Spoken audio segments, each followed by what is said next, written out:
The last few days in the gun industry have been pretty hectic. Dianne Feinstein has introduced a new bill wanting to ban bump-fire stocks and any other device that enables a gun to fire faster. The NRA has released a statement, and it's really caused a lot of consternation and firestorms in the gun world.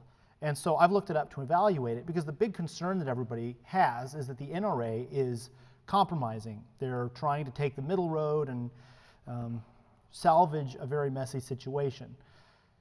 But after reading this, I don't walk away mainly concerned that this is a piece of compromise. I have other concerns, so let's look at that real quick.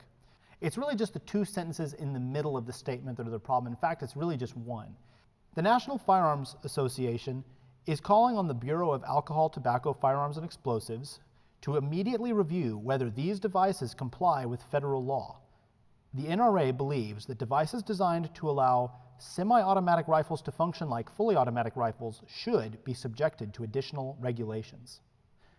Now, I see two major problems in here apart from the compromise, and I'll address the lesser issue first, and that is that the NRA is actually saying here in this main sentence that regular citizens should not be allowed to have certain things. It's almost like they think that at present we have too many liberties. It's almost like they think all the unconstitutional laws that have been passed in the past that have taken away our rights to own things like short-barreled rifles and suppressors, that's not a problem. The problem is that we still have too much liberty. We need to be asking the NRA, what part of shall not be infringed do you not understand? But that's just the first question. The second question is really the one that when I read this, I got very upset. Now, it's possible that the NRA in writing this did a bad job, and I'm not an English major or anything, but I actually think this document was hastily drafted.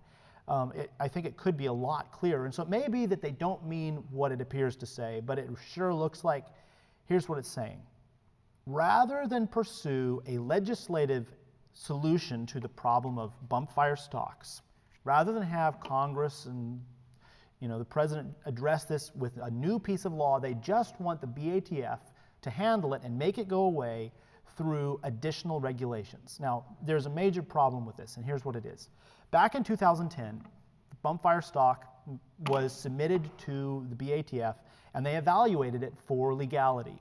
And at the end, they submitted a letter back to the designers of the stock, and they said, quote, that the stock is not regulated under the Gun Control Act or the National Firearms Act. In other words, it's legal.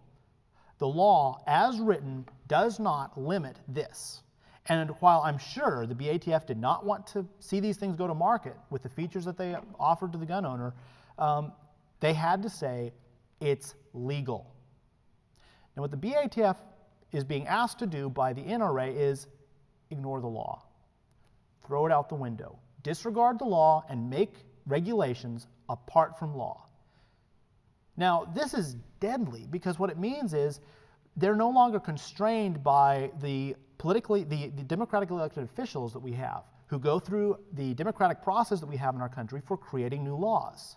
It lets a director or an acting director like the BATF has to make whatever laws they want effectively for us, the citizenry, because they will say, we have just determined this is right, this is wrong, and we will prosecute you for this.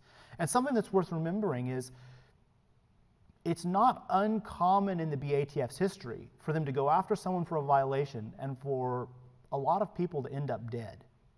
But this is really much bigger than just guns even. Let me get to that in a second. If we give the NRA the ability to make this go away by changing the regulations, it won't stop with this. Next, it will be braces. It'll be things like the shockwave. These are things that are legal under the current law because of the way the law is written. And whether the BATF likes it or not, that's the law. If we let them do that, and this principle, this precedent gets carried over into other departments, it will be hell on earth for freedom-loving Americans. Imagine the IRS being able to operate however they want apart from law, or the Department of Education, or the FDA, or whichever your most hated government agency is. Imagine those bureaucrats being allowed to regulate, completely devoid of any restrictions, whether it's the Constitution or the laws made by our government. The BATF on its website says that they are a law enforcement agency in the United States Department of Justice. If the NRA's suggestion goes through, effectively they will turn into not a law enforcement agency, but a political agenda enforcement agency, or a whim enforcement agency. So this takes me to my conclusion. Where do we go from here? Two things. I call on the NRA to immediately retract their statement. If they've been imprecise and it doesn't mean what it appears to mean, they at least need to clarify this and correct it. And I'm calling on them to specifically address two issues. Number one, what is their position regarding the rule of law and this concept of regulation apart from legislation? Number two, what is their position on the Second Amendment? Are they Second Amendment absolutists, or do they believe that shall not infringe does not mean that? Do they mean that actually our rights should be substantially narrower than the Founding Fathers clearly intended?